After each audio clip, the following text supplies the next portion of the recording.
de Samuel, capítulo 15, versículo 23.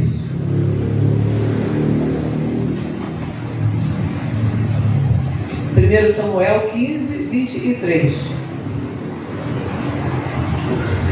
Porque a rebelião é como o pecado de feitiçaria, e o porfiar é como iniquidade e idolatria. Porquanto tu rejeitaste a palavra do Senhor, ele também te rejeitou a ti, para que não sejas rei. Nós estamos agora na semana onde há celebrações totalmente anticristãs, totalmente fora do que é propósito de Deus, do que aquilo Deus tem determinado para cada um de nós. Desde o começo, presta atenção, quando a gente fala em lei, a primeira coisa que a gente pensa é nas leis de Moisés, né? Porque, teoricamente, seriam as primeiras leis dadas ao homem. Mas, na verdade, a lei começa lá no Éden. Quando Deus fala do fruto da árvore do conhecimento do bem e do mal, você não vai tocar, ele já estava dando ali uma lei, e uma lei de sobrevivência. Se você comer, você morre. Amém. E do outro lado aqui a árvore da vida, você deve comer para viver. Então tinha essas duas árvores. A árvore da vida dava a Adão eternidade. A árvore do conhecimento do bem e do mal dava a ele o conhecimento que nós temos hoje. Abrimos os nossos olhos para ver coisas que não víamos, mas junto com isso vem também o pecado. Então a lei é dada desde o início da existência do homem. Deus cria o homem e ele dá para o homem uma lei que ele não deve transgredir, que ele não deve traspassar. E aí hoje a gente vê cristãos, não estou nem falando do mundo lá fora, cristãos dando legalidade, abrindo portais do mundo espiritual para dentro de casa ao participar de festas pagãs, coisas que sempre foram proibidas, tanto no Antigo quanto no Novo Testamento. A Bíblia diz: ao Senhor teu Deus adorarás e só a Ele darás culto. O culto é o quê? É uma celebração, é uma festa. As festas vieram dadas ao Senhor, o povo comia, o povo cantava, o povo dançava, o povo ouvia a palavra. Então isso é uma celebração. E ela precisa ser feita ao Senhor. Então quando nós celebramos outros deuses, quando nós celebramos outras coisas que não o Senhor, nós estamos transgredindo contra o mandamento. E Deus aqui é bem claro, ele usa o profeta Samuel para falar com o rei Saul. Vamos ler novamente o texto. Vamos ler agora a partir do 22. Porém Samuel disse: tem porventura o Senhor tanto prazer em holocaustos e sacrifícios, como em que se obedeça a palavra do Senhor? E o obedecer é melhor do que o sacrificar. Amém. E o atender melhor é do que a gordura de carneiros. Porque a rebelião é como o pecado de feitiçaria, e o porfiar é como iniquidade e idolatria. Porquanto tu rejeitaste a palavra do Senhor, ele também te rejeitou a ti, para que não sejas rei. Então, e olha, vamos ver a resposta do rei Saul. Então disse Saul a Samuel: pequei, porquanto tenho traspassado o dito do Senhor e as tuas palavras. Ele reconheceu que pecou, mas olha a justificativa que ele deu: porque temia o povo e dei ouvidos à sua voz. Quando nós tememos este mundo, as pessoas que estão ao nosso redor, porque eu não quero ficar excluída do meu grupo social, eu não quero ficar excluído dos meus amigos, eu não quero ficar excluído da minha família, eu não quero ficar excluído, e você começa a participar, porque você não consegue dizer não. É curioso que as pessoas dizem não à nossa fé, dizem não ao nosso chamado, dizem não àquilo que acreditamos, e está tudo bem. Mas quando nós precisamos dizer não, nem sempre nós temos essa autoridade espiritual. Saul não teve autoridade espiritual, ele sabia que tinha recebido uma ordem do profeta: você vai ficar aí, vai esperar até eu chegar. Ele viu que Samuel estava demorando, mas os dias não tinham se cumprido, o tempo, a hora. Então ele tinha que esperar, e o povo: não, o profeta não vem. Sempre tem aquele que fica: o profeta não vem não, e agora? o povo começou a desanimar, o povo estava voltando para casa. Eu recebi uma ordem, eu não posso transpassar. Como capitão do povo de Israel, como chefe da nação de Israel, ele tinha homens sobre a sua autoridade. E ele queria que esses homens obedecessem. Assim também ele deveria ter entendimento para obedecer o que o profeta estava falando. Então nós temos aqui a palavra nas nossas mãos, nós precisamos obedecer essa palavra. Não importa o que aconteça, não importa o que as pessoas falem lá fora, não importa o quanto nos ridicularizem. Vocês têm noção do grande número de pessoas que têm morrido todos os dias por causa do Evangelho? As pessoas muitas vezes falam sobre coisas que não têm noção. Falam sobre perseguição, disso, aquilo outro, mas o número de pessoas que têm morrido, grande parte deles hoje nos países africanos, são mortos por causa da fé. Se abraçaram o Evangelho, a própria família, a gente vê isso em países islâmicos, mas a África também tem muito disso.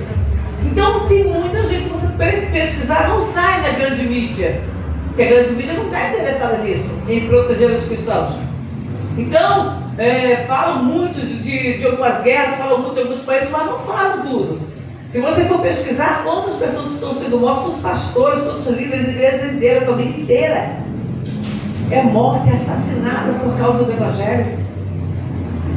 E nós, para não perder a amizade, para não perder o sorriso de uma pessoa que está do nosso lado, a gente já nega Jesus, a gente já esconde a nossa fé, a gente já não quer falar abertamente, e muito menos renunciar ao pecado.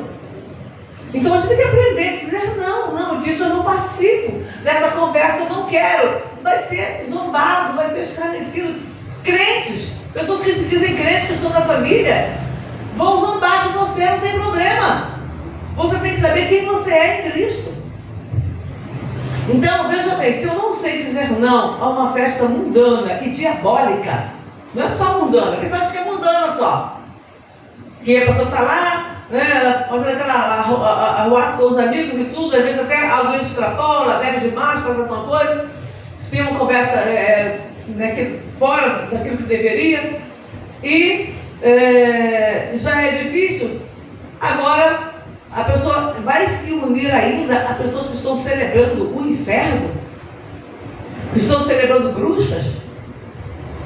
Então nós precisamos pensar que tipo de crente nós somos que não conseguimos dizer não a uma festa das bruxas. Que tipo de crente nós somos? Isso aí não é preconceito religioso, nada disso. É o que nós cremos. É a palavra de Deus. Eu creio nessa palavra, então eu vou rejeitar aquilo que se opõe a esta palavra. Seja na área sexual, seja na área espiritual, seja na área financeira, seja onde for. Eu tenho que vigiar para eu não cair no mesmo erro que Saul cometeu. Qual foi o erro de Saul? Rebelião. E o profeta fala, a rebelião é como um pecado de feitiçaria. Deus fala para a gente não participar dessas coisas. Se eu sou rebelde, continuo participando, é a mesma coisa do feiticeiro. Você se faz igual.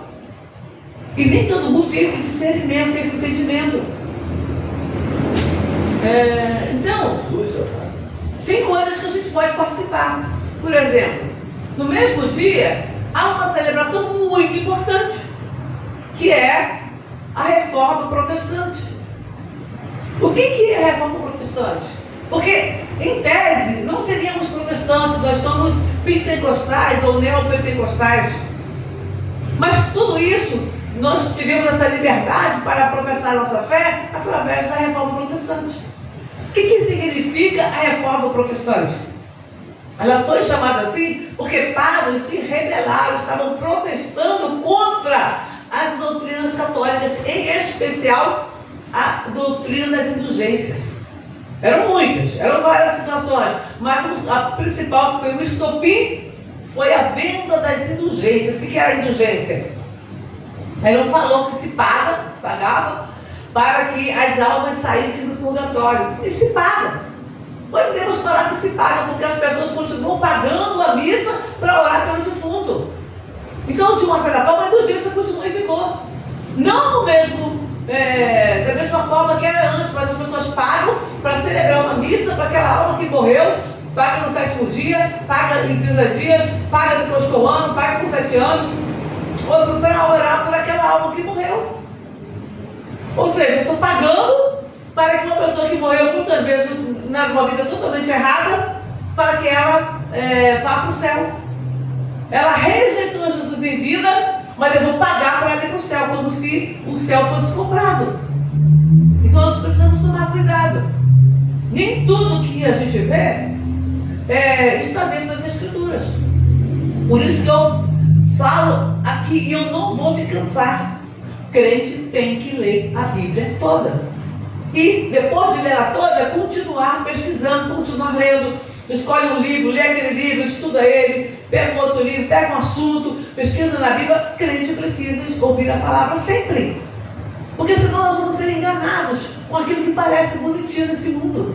Não, mas fulano falou, nossa, eu vi a mensagem assim tão bonita. Não, gente. Não é ser bonita a palavra. A mesma coisa na igreja. Eu fico preocupado quando alguém fala assim, nossa, mas olha, eu gostei da palavra, a palavra tão bonita. Não é? A palavra tem que ser bonita. Ela tem que tocar no teu coração. É claro que às vezes ela vem de uma forma agradável mesmo de ouvir. Mas principalmente ela tem que tocar o teu coração e trazer mudança. Essa palavra que você achou bonita, ela trouxe mudança? Glória a Deus.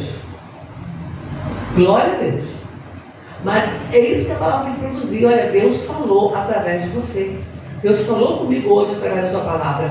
Aí eu, opa, glória a Deus por isso.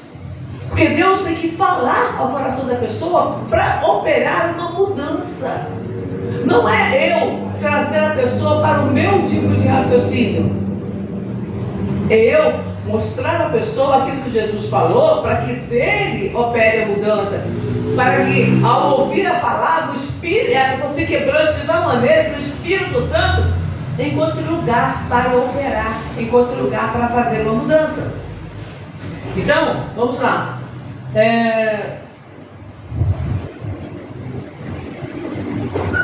Então, eu até notei quando eu estava lendo esse termo, eu notei o seguinte: a pessoa que pratica a rebelião, a feitiçaria, né, esse tipo de pecado, ela não tem parte com Deus. É isso que ele está falando na palavra. Não há meio termo. Dizer que essa festa, essa celebração, esse evento aí é só uma brincadeira, não minimiza o pecado. Não faça com que o pecado seja menor, não. Pecado é pecado. Tá? Ele pode disfarçar até os seus olhos. A gente pode até tentar ver com os outros olhos como uma festa, como só um momento de brincadeira. Eu vi muito isso. Essa semana, nas redes sociais, as pessoas falando, agora não tem nada a ver, é só uma festa. Não tem nada a ver com nada. No tocante ao mundo espiritual, são portais que se abrem. Você abre portais para dentro da tua casa. Está assistindo um filme? Você já parou para ver que às vezes, você, por exemplo, como ouviu esse filme de Cristo aí, várias pessoas que estavam ouvindo o filme foram tocadas? Várias pessoas que fizeram parte do filme, do elenco, e até do making off ali, várias dessas pessoas foram tocadas por Deus, e teve gente que se converteu. Da mesma forma, quando são gravados filmes de violência, filmes de sexo, filmes de terror, né? Da mesma forma, quando acontece isso, filmes ligados a outras religiões, as pessoas são influenciadas. Quem está trabalhando, quem fez, foi inspirado, recebeu inspiração, quem está trabalhando ali e quem abre a porta dentro de casa para ouvir, seja no celular, seja no notebook, seja numa televisão, a pessoa é influenciada. Vários filmes já foram narrados que a pessoa saiu do cinema já influenciada, já perturbada, já assustada, ou já, eu lembro de um filme que teve, eu não vou citar nome aqui, há muitos anos atrás, que eu fiquei sabendo de pessoas que foram no cinema assistir, olha lá, o pessoal estava tendo relação dentro do cinema, de tão forte que era o filme, estava morando e resistir, estava ali junto.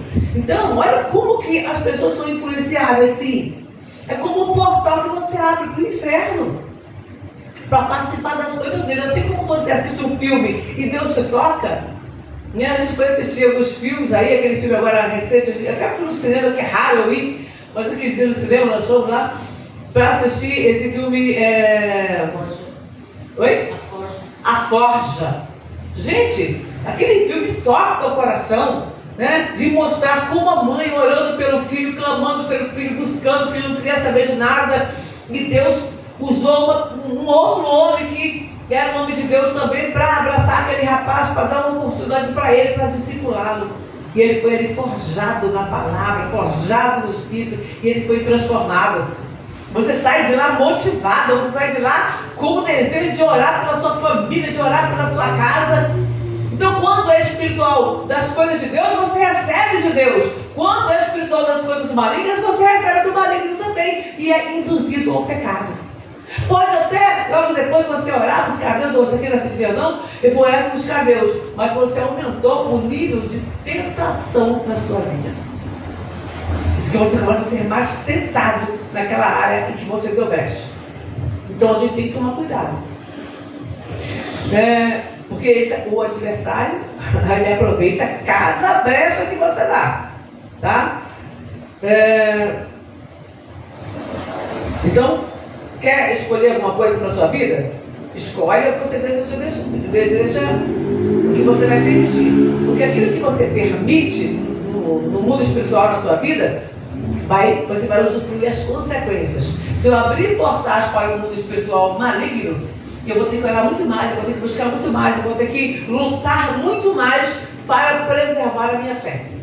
Se eu abro os portais do mundo espiritual de Deus, eu passo o meu dia em adoração, ouvindo louvor, eu acordo, já vou examinar a palavra, eu vou dormir, vou fazer oração, vou ler a palavra. Então a minha vida tem mais paz. Mesmo que está tudo um caos em volta, mas aí eu falo, não, mas Senhor, está nas tuas mãos, eu entreguei nas tuas mãos e eu vou descansar em ti. Então nós precisamos entender o que a gente quer para a nossa vida. Porque aquilo que você planta, você vai colher. Então, se eu planto na minha vida coisa boa, influência boa, eu vou colher coisas boas. Se eu planto coisas ruins, eu vou ter uma colheita ruim. Uma colheita que vai me fazer mal, que vai danificar a minha vida espiritual. Porque essa carne aqui, ela vai para o pó. Não vai demorar muito. E ela vai para o pó, passa rápido. A vida da gente vai como um sopro, passa rápido. Passa, a Bíblia diz que passa como um conto ligeiro. Pensa aquela história pequenininha, curtinha? É assim a nossa vida. E olha quantos anos já se passaram desde a morte de Jesus, desde a criação do homem. Então, quantos séculos, quantos milênios já se passaram. Tudo está indo embora assim, rapidinho. Então, o tempo que eu estiver aqui, eu quero fazer uma boa colheita, porque eu quero colher o meu lugar na eternidade. Amém? Então, como eu falei, glória a Deus. Tem uma outra festa que a gente pode celebrar, é a Reforma Protestante. Então, o que foi a Reforma? Foi um momento em que Deus preparou, porque já havia há anos homens e mulheres se levantando para tentar mudar aquilo que estava errado dentro da igreja, né? Igreja católica, apostólica, romana. Mas tinha muita coisa que estava fora dos preceitos de Deus. E a venda das indulgências foi o que culminou com isso. Por quê? As pessoas que já eram pobres, morreu um parente, tem que tirar dinheiro da tua comida para você poder pagar para a pessoa ganhar a salvação. Ora, uma coisa interessante, até nós tínhamos que falar sobre isso em uma das teses. Se você tem, se você pagou a indulgência, aquela alma saiu do purgatório. Por que eu preciso continuar pagando um monte de coisas para aquela alma ficar bem? Pagando isso, aquilo, outro. E continuava as coisas continuaram. Por que eu preciso continuar pagando se a pessoa já está no céu? Então, ele começou a ver essas coisas e falar, não, tem coisa errada. E aí um dia ele estava incomodado com essas coisas, e ele foi indo, começou, tentou, foi num lugar, foi no outro, mas ele não conseguiu sucesso, não conseguiu êxito, porque aí entra uma coisa que eu quero falar que vale para a gente hoje, para a igreja do Senhor hoje, seja que tipo de igreja for, com a denominação que for. Então ele falou, olha, que a igreja está mais preocupada com o dinheiro do pobre do que com o pobre. Depois eu vou dar uma lida aqui em algumas que eu separei. Tem uma que ele até fala, aquele dinheiro da indulgência que você fica pagando para a pessoa que morreu, se você desse para os pobres, você estaria fazendo um benefício muito maior diante de Deus. Então esse homem, esse era um monge alemão, e ele começa a meditar nessas coisas. Ele era um teólogo, era professor de teologia. Então ele um dia escreve 95 teses falando sobre essas questões, e ele cola na parede da porta da igreja de Westminster, uma igreja na Alemanha. Nessa época já tinha sido criada a imprensa, pegaram as folhas de lá, pessoas que estavam também querendo essas mudanças, tiraram aquilo ali, imprimiram, e aí dava para fazer cópia para muita gente. Aí saíram distribuindo. Então aquele negócio ganhou força, ganhou um vulto maior. Outras pessoas interessadas politicamente aproveitaram também a chance.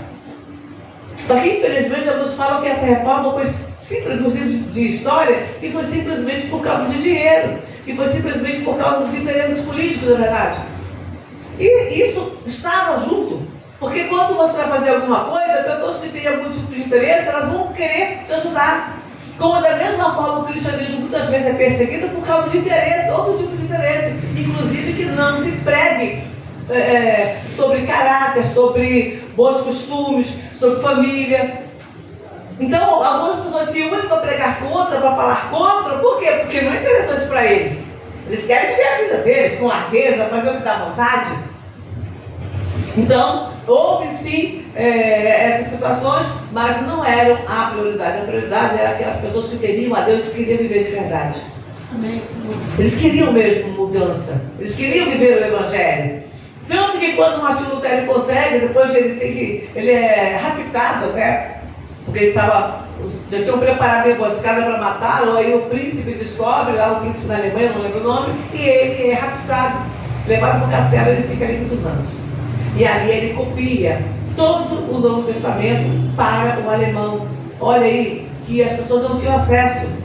Era em latim, estava sendo tinha aí os originais gregos, mas eles estavam distribuídos em latim, para só os padres lerem. Não tinha, mesmo nos mosteiros não tinha muito, eles tinham os missais, eles tinham os catecismos que eram pregados, não a palavra do tal como a gente prega hoje. Até na igreja católica hoje, é mais usada a Bíblia. Até tem cristãos católicos que usam a Bíblia. Quando eu era adolescente, eu frequentei a igreja, e era muito raro alguém ter uma Bíblia de casa. Quando tinha, praticamente não lia. Ficava ali mais de enfeite. A gente tinha um em casa que a gente leu de um tio, que era pastor protestante, porque era protestante, na verdade, evangélico. Esse não era pastor, mas ele estava lá e deu a Bíblia para a gente. Uma vez ou outra na vida a gente lia a Bíblia, até ficou velha sem a gente ler. Quando eu me converti, tinha outra Bíblia pequenininha, que a minha mãe tinha ganho, que também não lia. Aí quando eu me converti, falei, opa, eu quero ela. Eu estava sem dinheiro, queria chegar na igreja com Bíblia pequenininha, e cabia na minha bolsa. Eu ia trabalhar, deixava na bolsa do trabalho, já ia para a igreja. Então eu li aquela Bíblia durante anos, porque era a Bíblia que eu tinha, até eu poder comprar uma Bíblia. Então, a Bíblia até tinha em algumas casas. Como existem casas onde existe a Bíblia, mas ninguém lê. Ninguém tira a Bíblia lá para poder sentar e meditar no que está escrito. Então fica muito fácil, nós ficamos muito vulneráveis a cair no erro. E uma coisa interessante também, como eu falei que essa palavra também serve para nós, essa questão da reforma protestante serve para todos nós. Porque a partir daí, com o tempo, logo nessa época foi criada a igreja protestante, a igreja luterana, que era a igreja daqueles que seguiam Lutero, e também a igreja batista, né? Veio da palavra batismo. Agora, em outros, na Inglaterra se criou a igreja anglicana, e em outros lugares foram criando igrejas como aqueles homens que também estavam lutando contra os desmandos da igreja. E isso Deus continua fazendo até hoje. Amém? Porque não foi só na igreja católica. Nas igrejas evangélicas, às vezes você vê esse desmanto por causa de dinheiro, essa cobiça, esse desespero. Você tem que dar, você tem que dar, você tem que dar, você tem que dar. A pessoa já está lá por aqui no sufoco, mas tem que dar. Ah, vou construir uma obra, tá? Você tem que trazer o dinheiro, tem que trazer o dinheiro. Calma, gente. A Bíblia diz que cada um contribua, não com tristeza e nem com necessidade. Deus ama aquele que dá com alegria. Então é isso que precisa prevalecer, o que está escrito na palavra. Mesmo o povo que estava lá no deserto, quando Deus mandou, olha, para o povo trazer oferta. O povo estava no deserto, mas eles tinham despojado o Egito de riquezas. E aí, quando Moisés viu que o que tinha na mão já dava para construir, ele falou: fala para o povo parar de trazer oferta. Quantas igrejas fazem isso? Chega, não precisa trazer não. Não precisa trazer não. A gente fez aqui uma construção, mas o dinheiro que tem aqui no carro não vai dar para a gente fazer a reforma. Já deu para comprar o terreno, não precisa trazer mais não. Quantas pessoas falam isso? Você já ouviu alguém falar uma coisa dessa? Não, Deus não está vendo, não trazer, a gente vai fazendo outra coisa, a gente faz outra coisa. Se for investir no reino e ajudar as almas e fazer o que tem que ser feito, amém. Então, mas a gente precisa entender isso. Então eu quero abrir aqui sobre essas 95 teses. Não vou ler todas, óbvio. Já li aqui com as irmãs uns anos atrás. Tem uns aninhos já, uns 3 anos talvez. Mais ou menos. Mas eu quero ler algumas que eu marquei aqui que são importantes. Na tese de número 1, logo a primeira. Dizendo nosso Senhor e Mestre Jesus Cristo: arrependei-vos. Certamente quer que toda a vida dos seus crentes na terra seja um contínuo arrependimento. Olha como que ele começa. O que Deus quer do homem? Deus não está querendo o dinheiro. O dinheiro você deve investir na obra segundo a sua prosperidade. O que Deus está querendo de você aqui é justamente essa questão do arrependimento. Que é que o homem se arrependa. Sabe quanto? Toda a sua vida. Porque todo dia a gente acaba pecando. A gente acaba pensando em algo, a gente acaba, pode ser não fazer. Porque você tem temor de Deus, você fica pensando, você fica com raiva. Deus quer que você se arrependa. É o que Jesus ensinou para a gente: arrependei-vos. E ele entendeu isso quando ele começou quando ele encontrou a Bíblia. Olha só, era um monge. Quando ele encontrou a Bíblia e começou a ler essa Bíblia, aí a mudança aconteceu na vida dele. A terceira tese. Todavia, não quer que apenas se entenda o arrependimento interno. O arrependimento interno nem mesmo é arrependimento quando não produz toda sorte de modificações na carne. Então, se eu digo que eu me arrependi, mas se eu não mudei as minhas atitudes, não houve arrependimento. Amém? O arrependimento tem que vir, tem que acontecer aqui dentro, mas ele tem que ser externado, tá? Nós temos que ter atitudes que mostrem o nosso arrependimento. Somente a escritura. Opa, isso aqui é depois. As teses. O versículo, quarta tese. Assim sendo, o arrependimento e o pesar, isto é, a verdadeira penitência, perdura enquanto o homem se desagradar de si mesmo, a saber, até a entrada desta para a vida eterna. Tá? Assim sendo, o arrependimento e o pesar é a verdadeira penitência. O que Deus quer de nós com a penitência? Não é que você se machuque, não é que você ande quilômetros, não é que você suba uma escadaria, não é que você mutile o seu corpo, não é que você se dedique ao jejum até morrer. O que Deus quer como arrependimento, como penitência, é desagradar a si mesmo, para agradar ao Senhor. 32. Por hora, 32. Irão para o diabo, juntamente com os seus mestres, aqueles que julgam obter certeza de sua salvação mediante breves de indulgências. Vou deixar um dinheirinho aqui, quando eu morrer, meu marido, minha filha vai lá e paga lá para eu sair do inferno. Vai para o inferno. Eu vou fazer meu tempo, mas eu tenho dinheiro. Quando chegar lá e vai lá na igreja, paga a minha indulgência. Vai para o inferno. Ele está falando aqui, é bem claro. Vai para o diabo. Irão para o diabo juntamente com os mestres, com aqueles que te ensinaram isso. Aqueles que julgam obter certeza de sua salvação mediante breves de indulgência. Você não vai, nenhum de nós. Isso aplica também na igreja evangélica hoje. Não achando que você deu muito dinheiro, que você fez muitas boas obras. Se você não teve arrependimento em Cristo, vai para o inferno da mesma forma. Isso é para todos nós. Não é só, não adianta a gente olhar isso aqui como uma coisa passada e aplicar isso somente a uma igreja. Não, qualquer um de nós, qualquer igreja. Se prevalece o amor ao dinheiro, a Bíblia diz que o amor ao dinheiro é a raiz de toda espécie de males. Então, por exemplo, aquela pessoa já está fora do plano de Deus. 36. Todo e qualquer cristão que se arrepende verdadeiramente dos seus pecados sente pesar por ser pecado. Já preguei aqui sobre isso. Você fica triste, fica incomodada, por que eu fiz isso? Né? Que tristeza que eu tenho, sem misericórdia. Então essa pessoa, vou reler. Todo e qualquer cristão que se arrepende verdadeiramente dos seus pecados, sente pesar por ter pecado. Tem pleno perdão da pena e da dívida. Perdão esse que lhe pertence, mesmo sem indulgência, mesmo sem castigo, mesmo sem pena nenhuma. Porque a pena já foi paga lá no Calvário. Eu preciso me arrepender e mudar minha atitude. Não adianta eu falar que me arrependi, negócio a gente escuta falar, em quantos casos que a gente vê, né, até de morte, a pessoa fala assim, não, me perdoa. Ah, não, eu mudei. Esse dia eu estava escutando, estava conversando com a pessoa, e o outro tinha cometido aí falou assim, não, mas você tem que acreditar em mim, eu mudei, eu quero voltar para casa, deixa eu... Você viu que a pessoa não tinha mudado. Você sabe que a pessoa não mudou. Mas a pessoa chegou para o outro e falou, não, mas eu já mudei, eu olhei e quase dei risada. Me deu vontade de rir. Falei, que mudou? Você está vendo que a pessoa não mudou? As atitudes mostram que a pessoa não mudou. 45. Deve-se ensinar aos cristãos que aquele que vê o seu próximo padecer necessidade e, a despeito disso, gasta dinheiro com indulgências, não adquire indulgências, mas provoca a ira de Deus. Se eu tenho aqui, não, eu vou pagar pela criança, já vou depositar aqui, com antecedência o meu dinheirinho aqui no cofrinho, para poder ganhar, vou dar uma oferta generosa na igreja, para eu ganhar a minha salvação, para o pastor ver que eu estou bem, para que o padre veja que eu estou bem, para que não sei quem veja que eu estou bem. Aí dá aquele dinheirão bom, bonito lá, para tentar ganhar prestígio diante dos líderes.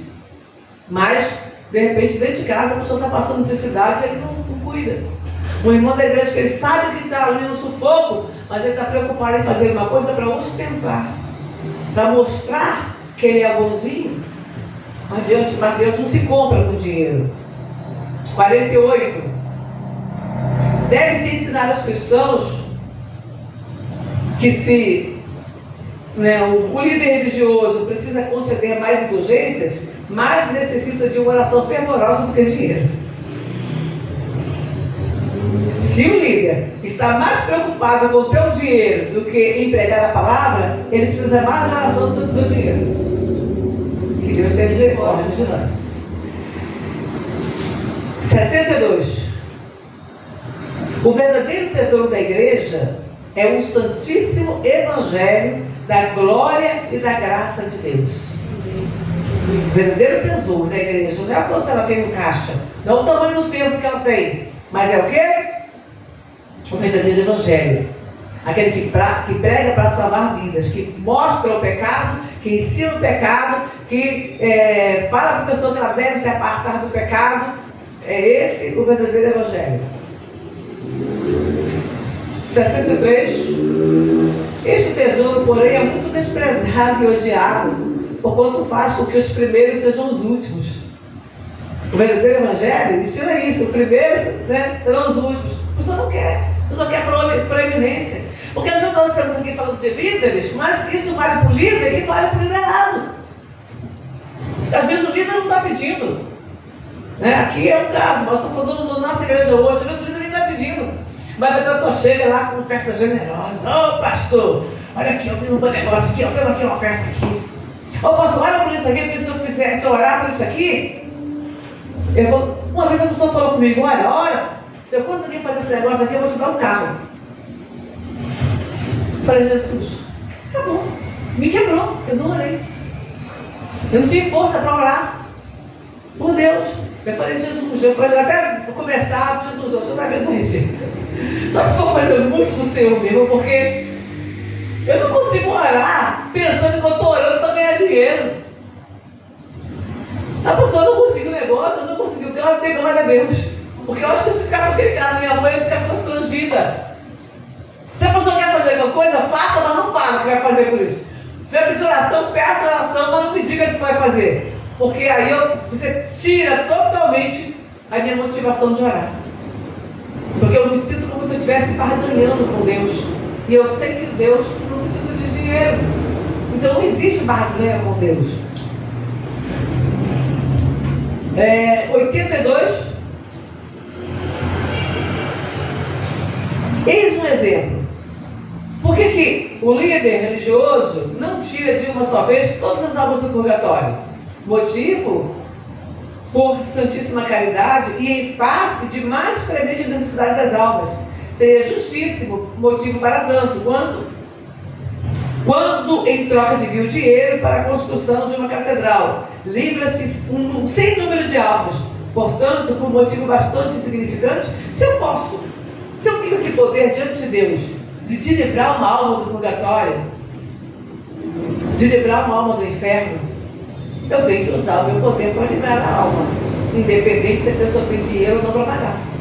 E isso está sendo tão assim, absurdo. E eu estou usando essa questão de igreja, porque eu recebo, semana mesmo, começo da semana passada, na verdade, que hoje é o primeiro dia da semana, eu recebi um pedido de WhatsApp: pastor, eu vi seu nome na internet e eu queria uma oração, mas eu queria saber, a senhora cobra para fazer oração? Eu falei: Deus me livre, não vou cobrar para fazer oração.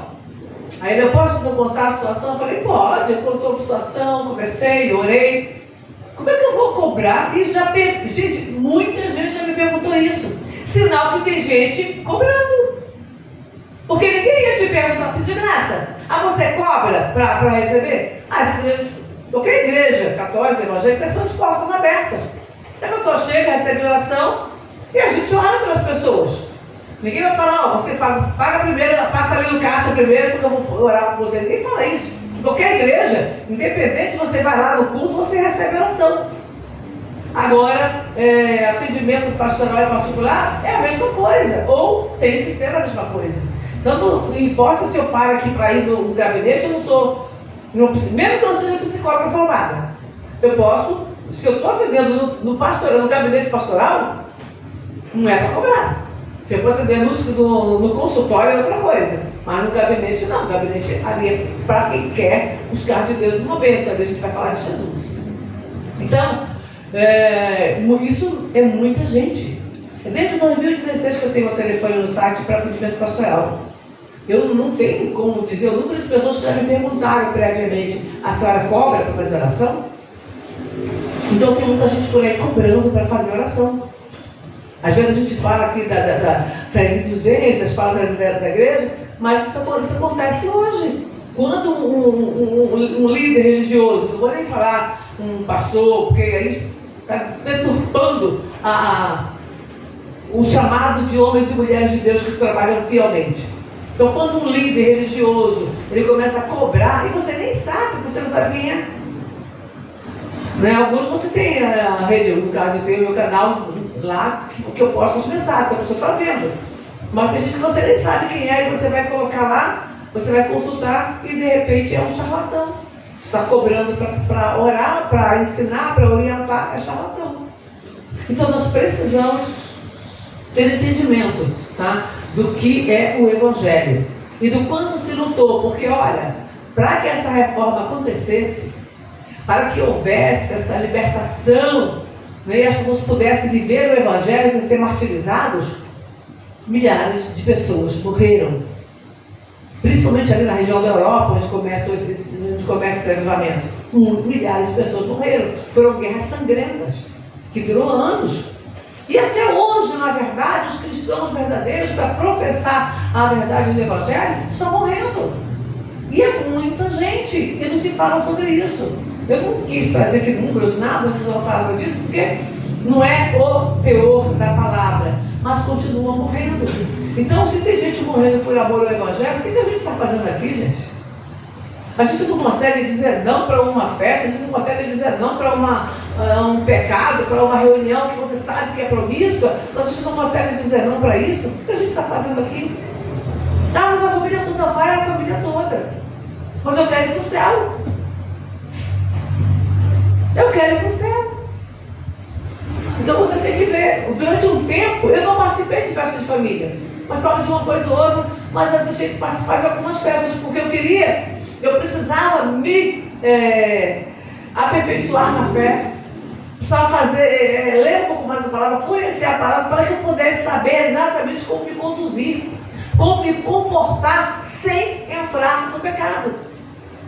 Então é importante que a pessoa estude a palavra para que ela não venha se envolver a ponto de cair no pecado. Quantas pessoas que se converteram e dentro de casa, reunião de família, acabaram se atrapalhando?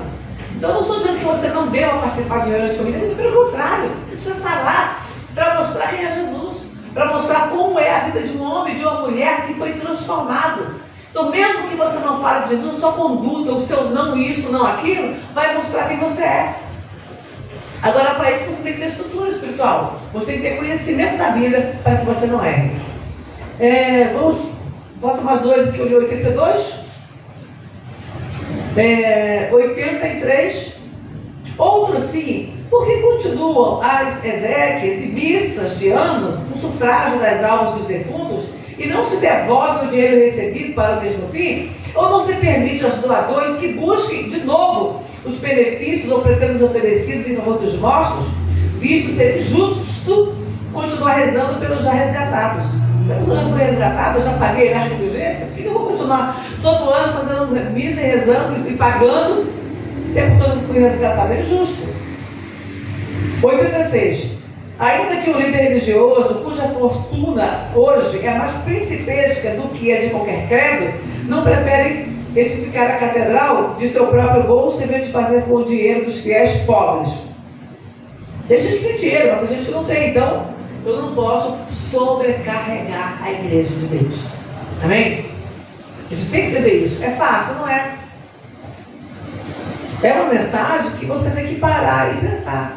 Até que ponto nós cristãos, porque não adianta eu ficar aqui, quando eu estou falando aqui sobre a reforma, veja bem, eu não estou aqui criticando uma igreja, eu estou aqui mostrando a realidade que a igreja viveu naquele momento e que a igreja vive hoje. Porque muitas coisas continuam acontecendo, de uma forma diferente, com outros nomes, mas continuam acontecendo. Então eu preciso aprender a viver o Evangelho. Eu preciso aprender que isso aqui é mais importante, porque a minha salvação depende da minha obediência. Por isso eu comecei o assunto com o texto lá de 1 Samuel. Quando ele fala obedecer é mais importante do que sacrificar. Isso vale para todos os tempos, porque a palavra de Deus ela não muda. Tá? Eu estou pegando ali minha Bíblia por hábito, mas eu também uma Bíblia, tá? Bíblia apologética. Então é importante obedecer ao que está escrito nas Escrituras. E isso é que vai trazer a salvação. Obediência à palavra. Deus está mais interessado na nossa obediência do que em qualquer tipo de sacrifício que nós possamos fazer. A renunciar à nossa carne, ao nosso eu, à nossa natureza, ao pecado que procura nos dominar. E procurar viver de acordo com as Escrituras. Então, nós temos sim o que celebrar nesse dia 31 de outubro. Que homens lutaram, que homens morreram por causa do Evangelho, para que ele pudesse voltar a ser pregado conforme ele foi escrito. Então, até hoje, a gente precisa continuar fazendo isso. Continuar lutando para que o Evangelho seja pregado de acordo com o que foi escrito. Amém? Vamos ficar de pé em nome de Jesus?